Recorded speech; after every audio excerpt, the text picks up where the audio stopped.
নমস্কার বন্ধুরা, আরও একটি নতুন ভিডিওতে সবাইকে স্বাগত। গত পর্বে আপনাদেরকে নৈমিষারণ্য পৌঁছে থাকা খাওয়া সমেত নৈমিষারণ্য কয়েকটি গুরুত্বপূর্ণ তীর্থস্থান ঘুরে দেখিয়েছি। এই সকল ভিডিও যে সকল বন্ধুরা দেখে উঠতে পারেননি তাদের জন্য ডেসক্রিপশন বক্সে লিঙ্ক দিয়ে দিলাম। এই পর্বে আমরা ঘুরে দেখব নৈমিষারণ্যের আরও কয়েকটি গুরুত্বপূর্ণ তীর্থস্থান। ব্যাসগদ্দি। ব্যাসদেব যেখানে বসে মহাভারতের 18টি অধ্যায় সম্পন্ন করেছিলেন, শ্রীমদ্ ভাগবত গীতা, পুরাণ, সত্যনারায়ণ ব্রতকথা রচনা করেছিলেন। পৃথিবীর আদি মানবীর মনু শতরূপার তপস্যাস্থল। শ্রী মহাপ্রভু চৈতন্য যেখানে বসে জগতের কল্যাণের জন্য হরে কৃষ্ণ নাম সংকীর্তন রচনা করেছিলেন, যেখানে 88,000 মুনি ঋষিকে সুতশ্রী ভাগবত কথা শ্রবণ করাতেন। তাহলে আর দেরি না করে ভিডিওটা শুরু করি। আপনারা দেখছেন আমার ইউটিউব চ্যানেল ট্রাভেল ব্লগার দুলাল।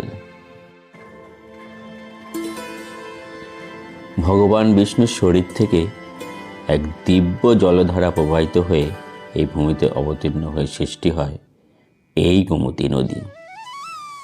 এই নদীর পবিত্র জলধারায় স্নান করলে এক নিমেষেই সমস্ত পাপ থেকে মুক্তি পাওয়া যায় এবং পিতৃক্রিয়াকার্য করলে পিতৃঋণ থেকে মুক্তি পাওয়া যায়।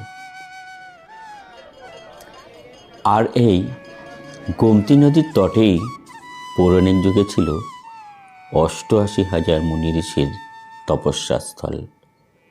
আর এই নদীর তীরে বসেই হিন্দু সনাতন ধর্ম রক্ষার জন্য ভগবান বিষ্ণুর আরও এক অবতার ব্যাসদেব রচনা করেছিলেন বেদ, পুরাণ, মহাভারত, সত্যনারায়ণ ব্রতকথা ও শ্রীমদ্ ভাগবত গীতা।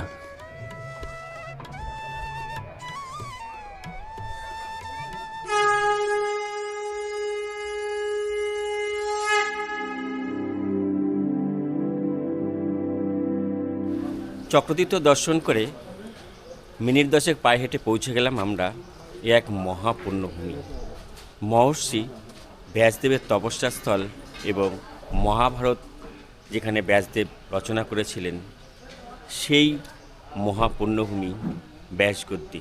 চলুন আমরা দর্শন করে আসি। ধীরে ধীরে এগিয়ে চললাম মন্দিরের দিকে। মন্দিরের গর্ভগৃহে প্রবেশ করেই অনুভব করলাম এক অপূর্ব ভাইব। এই হলো ব্যাসগদ্দি। গদ্দি অর্থাৎ বসবার স্থান। এই স্থানে বসেই ব্যাসদেব 4টি বেদ, 6টি শাস্ত্র, 18টি পুরাণ, গীতা, মহাভারত এবং সত্যনারায়ণ ব্রতকথা রচনা করেছিলেন এবং তিনি তার শিষ্য জৈমিনী, সম্পায়ন, সুখদেব, সুতশ্রী, অঙ্গিরা, পৈল প্রভৃতি ঋষিগণকে শ্রীমদ্ ভগবত গীতা এবং পুরাণের কথা প্রচার করেছিলেন। আর এখান থেকেই আজ সারা বিশ্বে মহাভারত ও গীতার বাণী ছড়িয়ে পড়ে। এই মন্দিরের সঙ্গেই রয়েছে সেই প্রাচীন সত্যযুগের বটবৃক্ষ, প্রায় 5,000 বছরেরও বেশি পুরনো বলে মনে করা হয়। পুরাণ ও মহাভারতে তার উল্লেখ আছে। আর বটবৃক্ষের নিচে বসেই পৌরাণিক যুগে ব্যাসদেব ধ্যান করতেন। কথিত আছে এই বটবৃক্ষ পরিক্রমা করে দাগা বা সুতো বাঁধলে সমস্ত মনের ইচ্ছা পূর্ণ হয়। আমরা যখন মন্দিরের পুজো দিয়ে দর্শন করছিলাম তখন মন্দিরের দর্শনার্থীর ভিড় ছিল চোখে পড়ার মতো। এই মন্দিরের সঙ্গেই রয়েছে মহর্ষি সুখদেবের আসন এবং ভগবান রাধাকৃষ্ণের মন্দির। এখন আমরা শুনে নেব এখানকার পুরোহিতের কাছে এই জায়গার কিছু মাহাত্ম্য। परब्रह्मा तस्मै श्री गुरवे नमः। आप लोग जो नैमिषारण्य की भूमि पर आए हैं और ये जो सामने मुकुट लगाए हुए स्थान का पावन दर्शन कर रहे हैं, ये व्यास भगवान की गद्दी है। गद्दी अर्थात बैठने का स्थान, जिस स्थान पर व्यास भगवान ने कालांतर में विराजमान होकर के 4 वेद, 6 शास्त्र, 18 पुराणों के उपदेश दिए थे। और इसी स्थान पर व्यास भगवान ने कलयुग में हम मनुष्यों के कल्याण के लिए श्री सत्यनारायण व्रत कथा की रचना करी थी।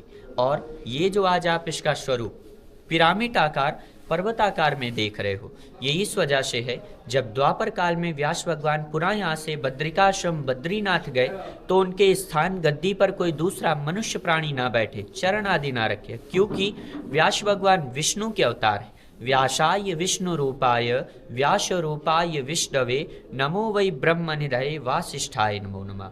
इस वजह से उनकी गद्दी को मिट्टी और चूने से विष्णु शास्त्र नाम का पाठ करते हुए शौनक आदि 88,000 ऋषियों ने इसको पिरामिड आकार बनाया। तभी आज हम और आप इसको पिरामिड आकार, पर्वताकार में दर्शन प्राप्त कर रहे हैं।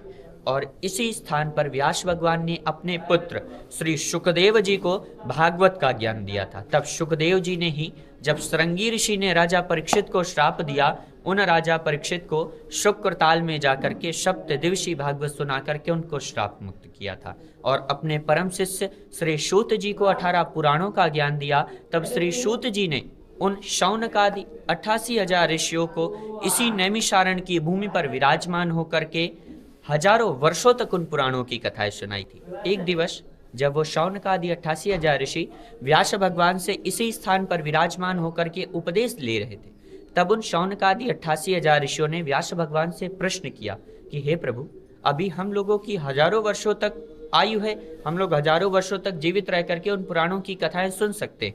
जब कलिकाल आएगा यानी जब कलयुग आएगा, तब कलयुग में मनुष्यों की आयु इतनी नहीं होगी, वो इतने वर्षों तक जीवित नहीं रह सकते। तो कुछ आप ऐसा उपाय करें जिसके थोड़े ही प्रयत्न से, उनका शून्य मात्र से उनको वैकुंठ धाम प्राप्त हो और उनको पुण्य मिल सके। तब व्यास भगवान ने इसी स्थान पर विराजमान होकर के श्री सत्यनारायण व्रत कथा की रचना करी, स्कंद पुराण के रेवा खंडे से लेकर के। इस नैमिषारण्य भूमि पर जो आप शुभ कार्य करते हैं, दान धर्म कर्म करते हैं, उसका 4 गुना फल प्राप्त होता है। और यदि त्रुटि के वश, गलती के वश आपने कोई गलत कार्य कर दिया, गलत आचरण में आकर के अपना कार्य किया गलत, उसका भी 4 गुना फल प्राप्त होगा। इसीलिए कहा गया है जब तक नैमिषारण्य भूमि पर रहो तब तक ओम नमो भगवते वासुदेवाय इस मंत्र का जप करते रहो। तो सभी लोग ऐसी पावन गद्दी का, पावन नैमिषारण्य भूमि का एक दिवस आ करके आप लोग भी इस व्यास भगवान की गद्दी का और नैमिषारण्य भूमि का दर्शन प्राप्त करें और अपने सारे कष्टों को दूर करें। जय हो। 81 76 86 25 ये कॉन्टेक्ट नंबर है। यदि किसी भक्त को नैमिषारण्य में आना है तो संपर्क करके कृपया दर्शन प्राप्त करें और व्यास भगवान का आशीष प्राप्त करें। राधे राधे। এখন আপনারা দেখতে পাচ্ছেন মহর্ষি ব্যাসদেবের যজ্ঞশালা। তা চলুন আমরা মহর্ষি ব্যাসদেবের যজ্ঞশালা দর্শন করে আসি। এখন আমরা দর্শন করতে যাচ্ছি মহর্ষি ব্যাসদেবের যজ্ঞশালা। এখানে বসে মহর্ষি ব্যাসদেব যজ্ঞ করতেন। এই মহাযজ্ঞস্থলেই ব্যাসদেব এবং শৌনকাদি 88,000 ঋষিগণ দীর্ঘকাল মহাযজ্ঞ সম্পন্ন করেছেন কলিযুগে সনাতন ধর্মের রক্ষার্থে। এই নৈমিষারণ্যের ধামের আমরা এখন দর্শন করব কথাস্থল মন্দির।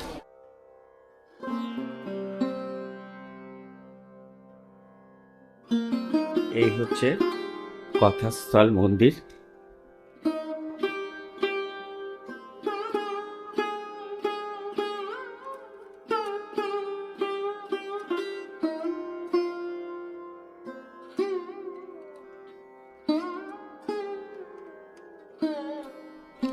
এই স্থানে বেদ, পুরাণ এবং সমস্ত কিছু পাঠ করে শোনানো হয়। এই স্থানেই মহর্ষি বেদব্যাস এবং মহর্ষি সুতশ্রী ভগবত পাঠ এবং মহাভারতের কথা ৮৮,০০০ ঋষিগণকে শুনিয়েছিলেন। राधे राधे। राधे राधे।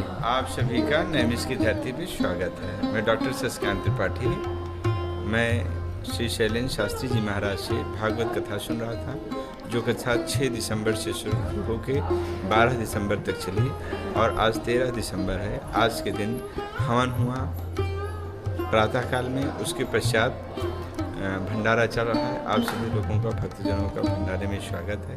आप जहाँ से भी जुड़े हैं व्यास गद्दी को नमन करिए, सादर नमन। এই হচ্ছে মহাপ্রভুর বৈঠকস্থল, যেখানে মহাপ্রভু বৈঠকস্থলে বসে মহাপ্রভু বৈঠক করতেন সব শিষ্যদের নিয়ে। সামনেই দেখতে পাচ্ছি শ্রী চৈতন্য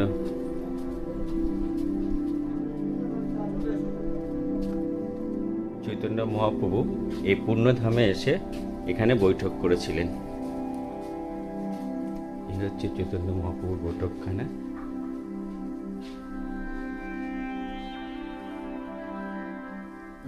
सभी दर्शनार्थी को खूब खूब जय श्री कृष्ण।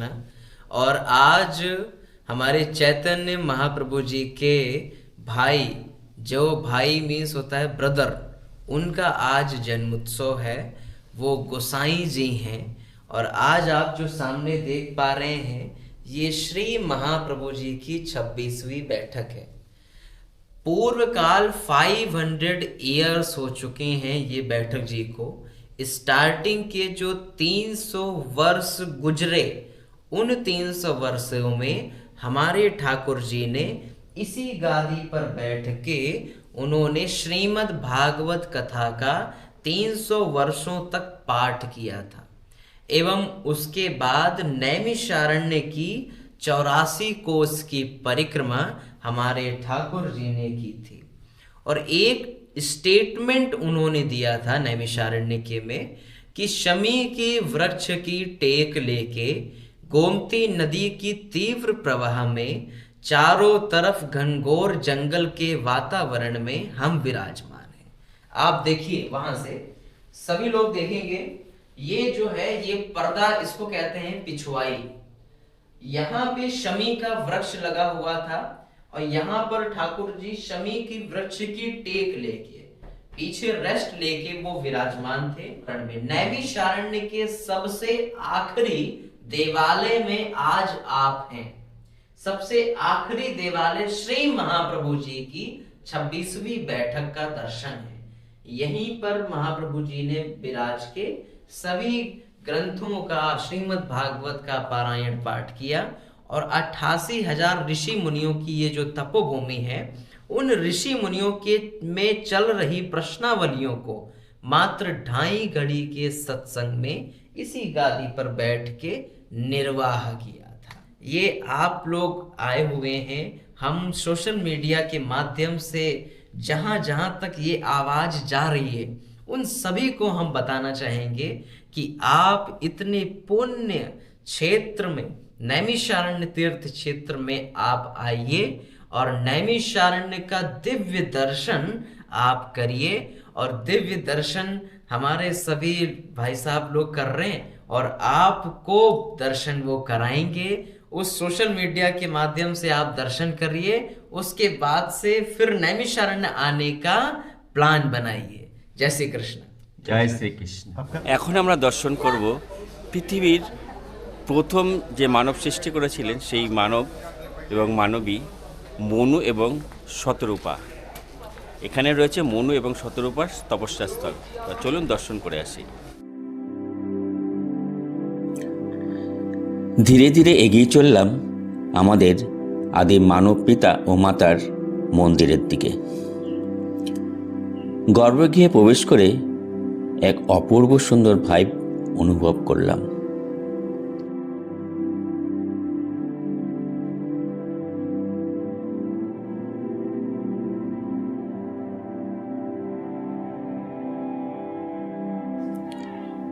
এরপর আমরা দর্শন করলাম আমাদের আদি মানব পিতা মনু এবং মাতা শতরূপাকে।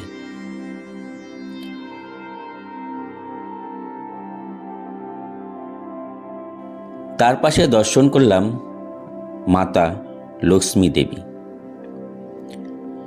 এরপর আমরা দর্শন করলাম এই স্থানেই আমাদের আদিপিতা ও মনুর তপস্যায় সন্তুষ্ট হয়ে দর্শন দিয়েছিলেন এবং বরদান করেছিলেন ব্রহ্মা, বিষ্ণু ও মহেশ্বরকে। এরপর আমরা দর্শন করলাম যেখানে মহর্ষি ব্যাসদেব সত্যনারায়ণ ব্রতকথা রচনা করেছিলেন, সেই মানব কল্যাণের সত্যনারায়ণ ব্রতকথার স্থান।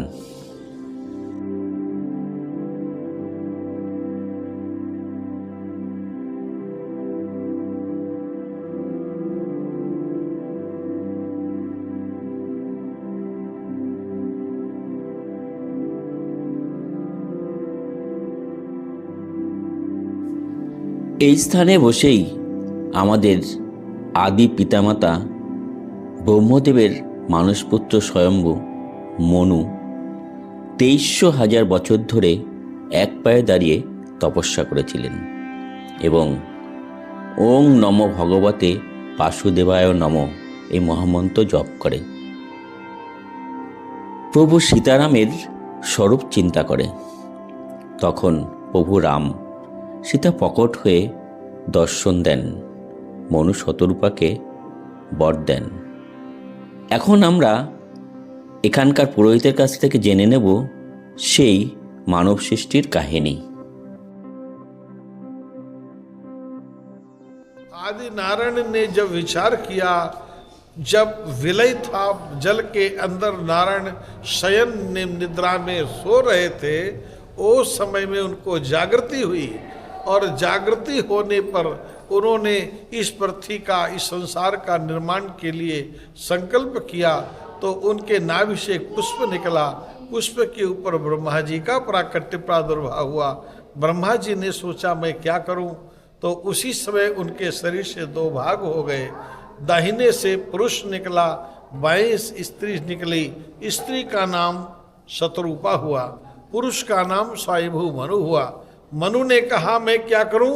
बोले मुझे नहीं पता है, हम सब प्रार्थना करते हैं। तो ब्रह्मा ने और मनु शतरूपा ने प्रार्थना की कि मेरा जन्म क्यों हुआ है, मैं क्या करूं?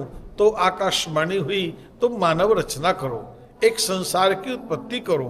तो मनु ने कहा संसार कहाँ बनाए, यहाँ तो हमारे बाद ये फूल के ऊपर, पुष्प पर हम लोग हैं, शेष कहीं वो थल जगह नहीं है। तो उसी समय भगवान नारायण वराह के रूप में प्रकट हो गए और पृथ्वी को अपने दाढ़ों पे लाकर स्वयंभू मनु के सामने मिट्टी के जल के ऊपर रख दिया और कहा ये भूमंडल है, यहाँ पर तुम मानव की रचना करो। तो वो भूमंडल तब से महाराज मनु को उसका अधिपति बनाया और वो पृथ्वीपति बने और इस पृथ्वी पर नाना प्रकार के मनुष्यों की रचना प्रारंभ की। तब से आज तक वैसा ही कार्य चल रहा है। तो इस प्रकार से ये पृथ्वी का स्थापना हुई। जय श्री राम। ये नैमिषारण्य, ये आदि पुरुष स्वयंभू मनु शतरूपा ने नैमिषारण्य में बैठकर सृष्टि का प्रारंभ किया था।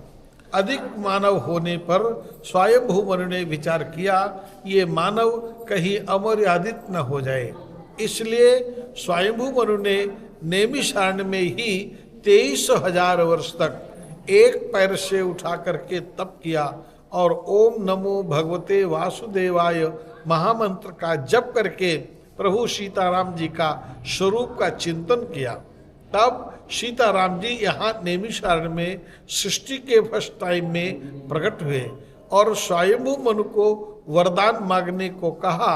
तो स्वयंभू मनु ने निवेदन किया, हे राम जी मुझे आपके जैसा बेटा चाहिए, आपके बिना ये मेरे द्वारा उत्पन्न किए गए मानव अमर्यादित हो जाएंगे, इसलिए आप भी पुत्र के रूप में जन्म लो। तब राम ने कहा पुत्र मैं तुम्हारी ये इच्छा पूरी करूंगा, किंतु अभी नहीं, नेक्स्ट टाइम में आप त्रेता युग में अयोध्या के सम्राट महाराज दशरथ होंगे, आपका पत्नी शतरूपा जी ये कौशल्या के रूप में जन्म लेंगी। तब मैं अयोध्या में पुत्र के रूप में जन्म लेकर पृथ्वी मंडल पर धर्म की स्थापना करूंगा और मानव के हृदय से अमर्यादा के लक्षणों को नष्ट करूंगा। ऐसा श्री राम ने सृष्टि के फर्स्ट टाइम में यहाँ स्वयंभू मनु शत्रुपा को वचन दिया था, वो पवित्र भूमि है। तो यही के वरदान के बाद तब अयोध्या में राम का जन्म हुआ और राम ने कहा, ये पवित्र भूमि है, हे स्वयंभू मनु, तुमने अपने लिए मुझे नहीं कुछ मांगा, इसलिए तुम्हारी तपस्या से प्रसन्न होकर मैं कहता हूं कि मेरे जैसे 4 पुत्र तुम्हारे घर पैदा होंगे। राम, लक्ष्मण, भरत, शत्रुघ्न उनका नाम होगा और ये तीनों जो मेरे अंश से ब्रह्मा विष्णु महेश है ये भी आएंगे और आदि शक्ति जही जग उपजाया सौ अवतरी मोर यह माया। ये जो आदि शक्ति भगवती सीता है तुमको पुत्र वधू के रूप में प्राप्त होगी। तो ये सब श्री राम ने नैमिषारण्य में स्वयंभू मनु शत्रुपा को वरदान दिया था। तो वो ये वरदान देने की जगह है, ये हम सबकी जन्मभूमि है।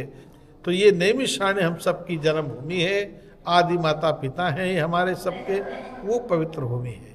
जय जय श्री राम, जय जय श्री राम। ऋतुव्रत शास्त्री जी यहाँ सेवा करते हैं और कामना करते हैं, आप सबको आमंत्रित करते हैं, आप सब यहाँ नैमिषारण्य पधारें और अपने फर्स्ट माता पिता का दर्शन करें, उनसे आशीर्वाद लें, अपने अपने गृहस्थ का न सनातन पद्धति के अनुसार दिव्य संस्कारवान चरित्र गृहस्थ को उसका पालन करें और अपना जीवन को आनंदमय भगवत चरणारविंद में समर्पित बनाएं। जय जय श्री राम, जय जय জয় শ্রীরাম।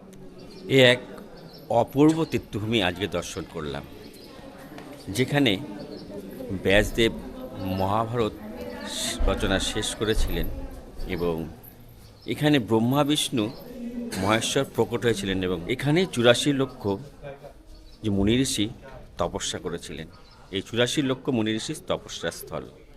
সত্যি এখানকার যে মাহাত্ম্য এবং এখানকার যে অনুভূতি, এটা মুখে কিংবা ভাষায় প্রকাশ করার মতো নয়। এখানে আসলেই একমাত্র এর অনুভূতিটা অনুভব করা যায়। এই যে দাঁড়িয়ে আপনাদের সাথে কথা বলছি, কি বলবো, এটা আমি ভাষায় প্রকাশ করতে পারছি না। এখানে শরীরের মধ্যে যেন একটা আলাদাই অনুভূতি অনুভব করতে পারছি। তো আজকের এই নৈমিষারণ্যের ভিডিও আপনাদের কীরকম লাগলো, আপনাদের মূল্যবান মতামত কমেন্ট করে জানাবেন। এটি আমার তরফ থেকে আপনাদের কাছে বিশেষ অনুরোধ রইল। ভিডিওটা প্রিয়জনদের দেখার সুযোগ করে দেওয়ার জন্য লাইক এবং আপনাদের প্রিয়জনদের কাছে ভিডিওটি শেয়ার করে দেবেন। তো ভিডিওটা আজকের মতো এখানেই শেষ করছি। দেখা হচ্ছে আপনাদের সাথে নতুন কোনো ডেস্টিনেশনে। ততক্ষণ আপনারা ভালো থাকবেন, সুস্থ থাকবেন। শুভ সন্ধ্যা।